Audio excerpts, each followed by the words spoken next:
इसलिए जिसको भी शिव पुराण सुनना हो तो सबसे पहले क्या करना है? दीक्षा लेनी है, गुरु जी बनाने हैं। और ब्रह्मचर्य मधुसुक्ति पत्रावल्याम च भोजनम कथा समाप्तो भुक्ति कुरिया नित्यम कथा व्रती। अब ध्यान से सुनो,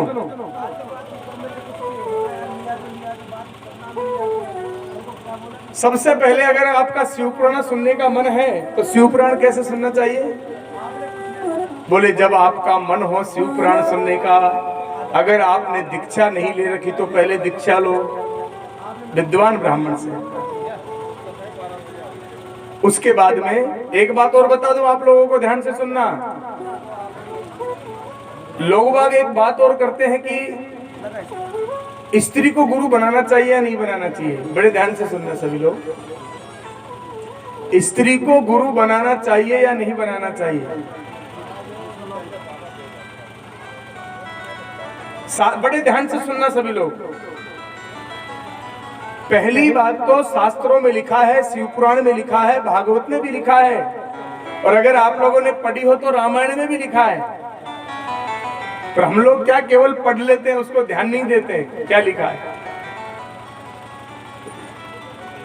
रामायण में तो स्पष्ट लिखा है कि स्त्री का गुरु तो उसका पति ही माना गया है। स्त्री के लिए तो उसका पति ही भगवान है, स्त्री के लिए उसका पति ही गुरु है, स्त्री के लिए उसका पति ही संसार में सब कुछ है। लेकिन अगर फिर भी मन करे कि हमको गुरु बनाने की इच्छा है तो लिखा है कि जिसको आपके पति ने जिसको गुरु बनाया हो उसी को गुरु मान लेना चाहिए, अलग से गुरु नहीं बनाना चाहिए। स्पष्ट लिखा है, अलग से गुरु नहीं। जिस आपके पति ने जिसको गुरु बना रखा है उसी को गुरु मान लो, उसी से दीक्षा ले लो। कुछ लोग कहते हैं महाराज वो हम तो फिर गुरु दीक्षा लेंगे तो बहन भाई हो जाएंगे। बड़ा संकट है भाई। आप लोगों ने भागवत सुनी होगी, स्वयंभू मनु और शतरूपा। स्वयंभू मनु और शतरूपा ये एक ही शरीर से उत्पन्न है, ब्रह्मा जी के से, पर दोनों का विवाह हुआ। उसी प्रकार जो गुरु है वो गुरु साधारण मनुष्य नहीं है, वो गुरु तो साक्षात परम ब्रह्म परमात्मा है। गुरु तो हमारे लिए ईश्वर है, ईश्वर से भी बड़ा है। क्योंकि अगर गुरु और भगवान दोनों खड़े हों तो पहले प्रणाम किसको करना चाहिए? भगवान को कि गुरु को? गुरु को। अब बताओ भगवान बड़ा है गुरु बड़ा है? लेकिन हम लोग केवल कंठी पहन लेते हैं, गुरु बना लेते हैं, मंत्र ले लिया हो गए गुरु जी, उसके बाद गुरु जी जाओ भाड़ में। ये गुरु नहीं, गुरु के प्रति पूर्ण समर्पित होना चाहिए। या तो गुरु बनाओ मत, बना लिया तो फिर हमारे लिए वो सर्वस्व है, सब कुछ है। एक बात और बता देता हूं मैं स्त्रियों के लिए, आजकल बड़ा प्रचलन चल रहा है कि फला साध्वी जी आके कथा करेगी साहब, फला साध्वी जी को बुला रहे हैं साहब, जबकि सतपथ ब्राह्मण में स्पष्ट लिखा है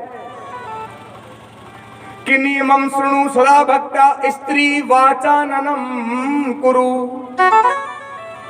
नियम शृणु समाभित्वा स्त्री वाचाननं कुरु, तदग्रे शुद्धि चित्तेन कर्तव्यो घोर पात की। सतपथ ब्राह्मण में लिखा है अगर कोई स्त्री व्यासपीठ पे बैठ के कथा करे तो वो तो नरक में जाती है, लेकिन जो स्त्री से कथा सुनते हैं वो घोर पात की नरक में जाके गिरते हैं। इसीलिए स्त्रियों को व्यासपीठ पे बैठ के कथा करना मना है, और कथा करना तो मना है पर सुनना भी मना है। अगर कोई देखा देखी हो होड़ी में कोई महिला को लाके कथा बिठा दे कि फला स्त्री फला साध्वी जी कथा करेगी तो भूल के कथा सुनने मत जाना, नहीं तो भागवत लिखा है, भागवत के अंदर सतपथ ब्राह्मण के अंदर श्रुत्वा चेसा मनु सर्वे सर्वे स्वा घोर पात की, घोर पात के नरक में जाके गिरना पड़ता है। समझ में आ गया आप लोगों को? स्त्री का गुरु पति है, पति जिसको गुरु मान ले उसी को स्त्री को गुरु मान लेना चाहिए, या फिर अपने पति को ही गुरु मान लो, वही भगवान है, वही परमेश्वर है। क्योंकि स्त्री के लिए पति की सेवा पति से बड़ा और कोई धर्म नहीं है दुनिया में। और स्त्री को, हमारे यहाँ बड़ी बड़ी साध्वी स्त्रियां हुई है। सती अनुसुईया कम विद्वान थी क्या? अरुंधति कम विद्वान थी क्या? अरे माता सीता, जानकी, सती पार्वती कम विद्वान थी क्या? उन्होंने कभी व्यासपीठ पे बैठकर कथा की क्या? वो नहीं कर सकती थी क्या? पर वो जानती थी, वो मर्यादा समझती थी कि स्त्री को व्यासपीठ पे बैठ के कथा नहीं कहना चाहिए। पर आजकल कोई मर्यादा को नहीं मान रहा है। आजकल तो स्त्रियों को छोड़ो, हम जैसे पंडितों ने भी मर्यादा को ताक पे छोड़ दिया है। मर्यादा में तो कोई है ही नहीं। इसीलिए कथा नियम से होती है। किससे करानी चाहिए? ब्राह्मण से। और ब्राह्मण भी कैसा हो? मेरा जैसा नहीं लोभी लालची। हाँ, ब्राह्मण संतुष्ट हो, ब्राह्मण विद्वान हो, ब्राह्मण शांत स्वभाव का हो, क्रोधी नहीं होना चाहिए, हमेशा प्रसन्नचित रहने वाला ब्राह्मण हो। ऐसे ब्राह्मण से कथा करानी चाहिए जिसके अंदर कोई लोभ न हो। जब आपको कथा सुनने का मन हो कभी भी, तो ऐसे ब्राह्मण के पास जाएं, उससे मुहूर्त निकलवाएं, उसको श्रीफल भेंट करें। उसके बाद जब कथा सुनने का समय आए, उससे पहले लिखा है कि असमाप्त पुराणम ही सुपोषत स्वक्तिमान सुर्णियाद भक्तितः शुद्ध है पुराणम सेवमुत्तमम। जितनी अपने सामर्थ्य हो चारों तरफ प्रचार करना चाहिए, ज्यादा से ज्यादा लोग कथा सुनने आए, क्योंकि ये ज्ञान यज्ञ है। इसको क्या बोलते हैं? ज्ञान यज्ञ। और ज्ञान यज्ञ में जितने ज्यादा लोग आएंगे उतना ही यजमान को ज्यादा फल मिलेगा। ये ज्ञान यज्ञ है। जितने लोगों को ज्ञान मिलेगा, बटेगा, ज्ञान बांटना है, ये भी यज्ञ है। उसके बाद में ऐसी जगह व्यासपीठ बनाए जहां पर ज्यादा से ज्यादा लोग सुविधा आराम से बैठ सके, बैठने वालों को कोई तकलीफ ना हो। उसके बाद जिस दिन का मुहूर्त बने उस दिन व्यास जी को और कथा की पोथी को सिर पे रख करके और बैंड बाजे धूमधाम से गाते बजाते हुए ससम्मान लाना चाहिए। और स्थापित करके फिर अपने देवताओं का पूजन करें, अपने पितरों का पूजन करें, नांदी श्राद्ध कर्म करें। और क्या करना चाहिए? बोले घृतपानम पयपानम कृत्वा वा शृणुयात् सुखम फलहारेण वा श्राव्य मेक भुक्तम न वाहि तत्। हमारे यजमान कहाँ चले गए भाई? कहाँ गए जगमोहन जी? इधर सामने आओ, पीछे बैठ के पाप लगता है कथा सुनने से। इधर आओ। भागवत में सुना होगा ना, वो तोता ऊपर बैठ के सुन लिया, पीछे बैठ के सुन लिया, बगल में बैठ के सुन लिया, कितना पाप लगा उनको। अब आप पुण्य करने आए हो, फिर पाप भोगोगे तो बाद में कहोगे पंडित जी ने कैसी कथा बात दी, हमारे तो उल्टा हो गया। सामने बैठे कल ये पूछ रहे थे कि हम भोजन एक बार करेंगे 2 बार करें। अब आ गया शिव पुराण में, अब ध्यान से सुनो। बोले घृतपानम पयपानम श्रुत्वा वा शृणुयात् सुखम फलहारेण वा श्राव्य मेक भुक्तम न वाहि तत्।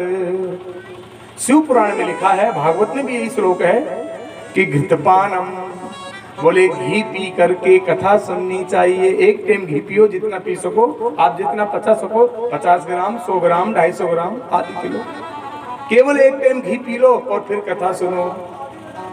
किसी ने कहा महाराज मारोगे क्या? घी पी के कौन सुनेगा, कैसे रहेंगे हम?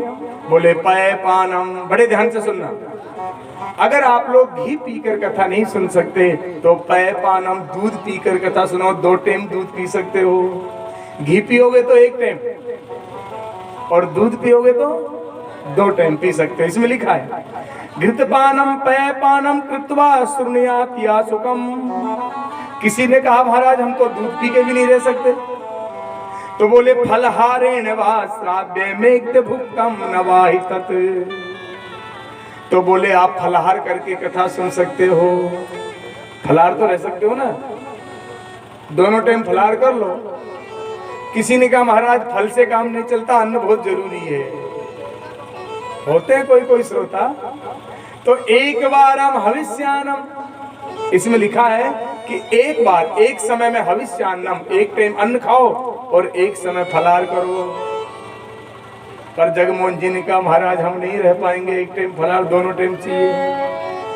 तो उनके लिए भी फिर वेद व्यास जी ने व्यवस्था बना दी। बोले भोजनम सुकरम मन्ये कथासु श्रवणाप्रदम नोपवासो, उपवास की कोई जरूरत नहीं है कि नोपवासो वरश्चेत स्यात् कथा श्रवण विघ्नत है। सभी लोग बड़े ध्यान से सुनना।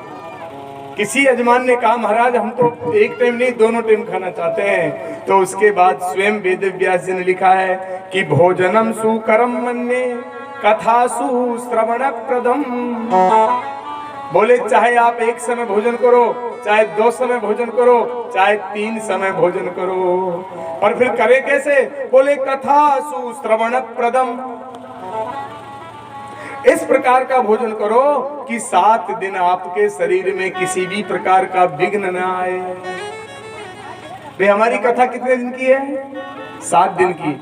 अगर मान लो हमने आपसे कह दिया कि दूध पी के कथा सुनो, अब आपने सोचा पंडित जी ने कहा है नियम होगा, तो आप 2 टाइम दूध पी के कथा सुन रहे हो। आपकी आदत 4 टाइम खाने की है। अब 3 दिन तो आप ठीक रहे, और 3 दिन के बाद शक्ति कमजोर हो गई और गंगापुर अस्पताल में पहुंच गए। डॉक्टर साहब यहीं बैठे, डॉक्टर जी ने लगा दी बोतल। अब बाकी 4 दिन कथा कौन सुनेगा? आ गया विघ्न। तो जरूरी नहीं है आप एक टाइम भोजन करो, एक टाइम फलाहार करो, दूध पियो। भागवत इसमें स्पष्ट लिखा शिव पुराण में कि नोपवासो वरश्चेद स्यात् कथा श्रवण विघ्न कृते। आपको उपवास की कोई जरूरत नहीं, फलाहार की कोई जरूरत नहीं। आप एक समय खाओ, 2 समय खाओ, 3 समय खाओ, पर ऐसा भोजन करो कि 7 दिन किसी प्रकार का विघ्न कृत कोई विघ्न ना आए। समझ में आ गया? तो हमने भी कल इनसे कह दिया था भाई तुम कितनी टाइम खाओ, कोई मना नहीं है। और कथा 7 दिन नियम से सुनो। पंडित जी व्यास जी आके बैठे तब बैठ जाओ, और व्यास जी उतरे तभी खड़े हो, ये नियम है। और भोजन कैसा करना है? बोले जब तक हम बैठे हमको नींद नहीं आए, आलस नहीं आए, बीमारी नहीं आए, परेशानी न हो गई, ऐसा भोजन करो कि हमको बैठने में कोई तकलीफ न हो, हमको 7 दिन किसी प्रकार का विघ्न ना आए, कि हमारी 7 दिन में कोई एक दिन कथा ना छूटे। फिर क्या करना चाहिए? बोले गरिष्ठम द्विधलम दग्धम निष्पावास समसूरिकाम भाव दृष्टम पर्युषितम जग्ध्वा नित्यम कथा व्रती। अब इसमें आगे लिखते हैं वेद व्यास जी कि भोजन की तो चिंता नहीं है, एक टाइम खाओ, 2 टाइम खाओ, लेकिन क्या नहीं करना है वो जरूरी है। बोले क्या नहीं करना है? बोले कुष्मांडम वार्ताकम च सत्यम सोचम दयामनम औद्रयम मनश्चैव कुर्या नित्यम कथाव्रती। एक तो सूर्य उदय से पहले स्नान कर लेना चाहिए।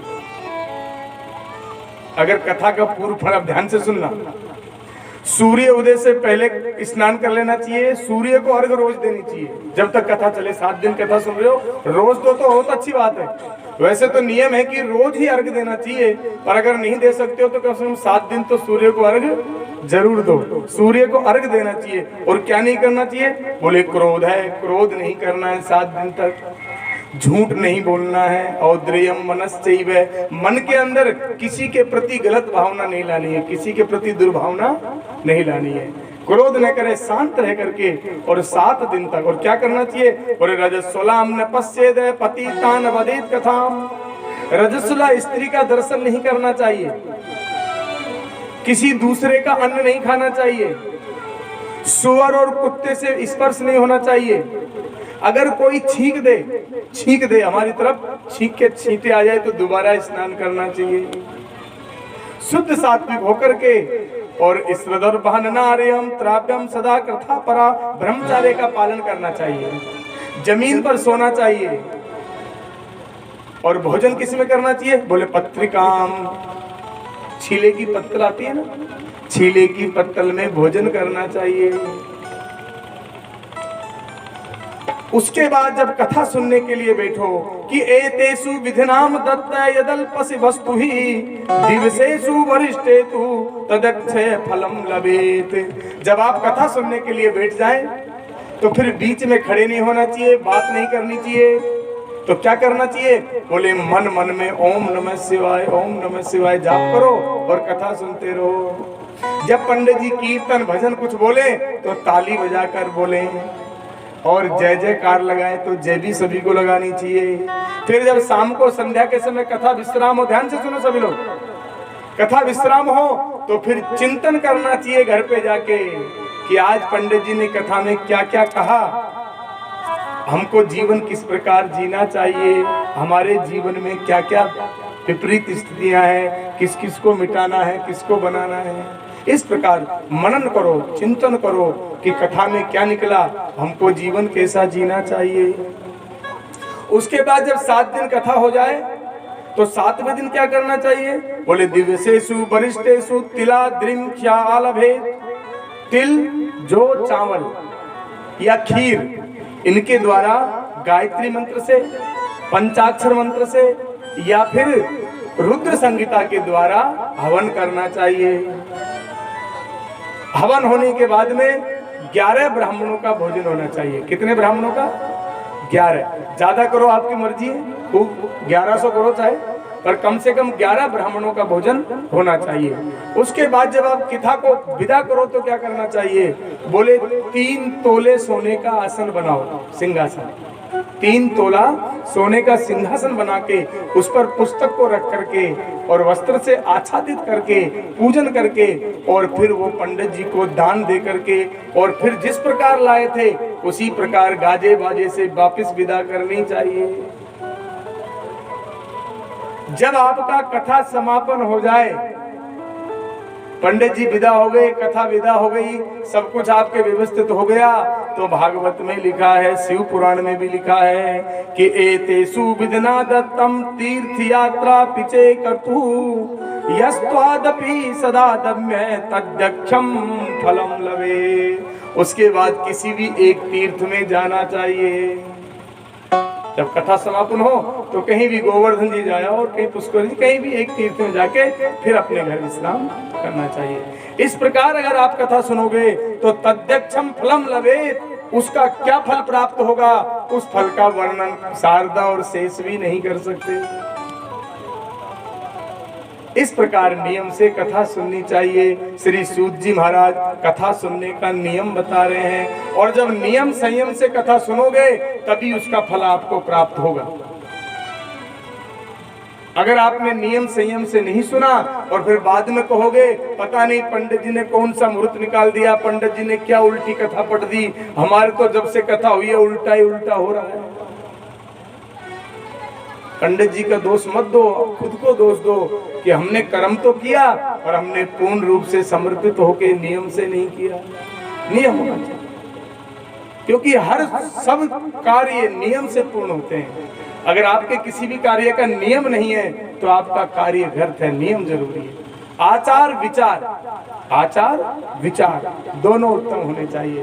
हरे हरे महादेव।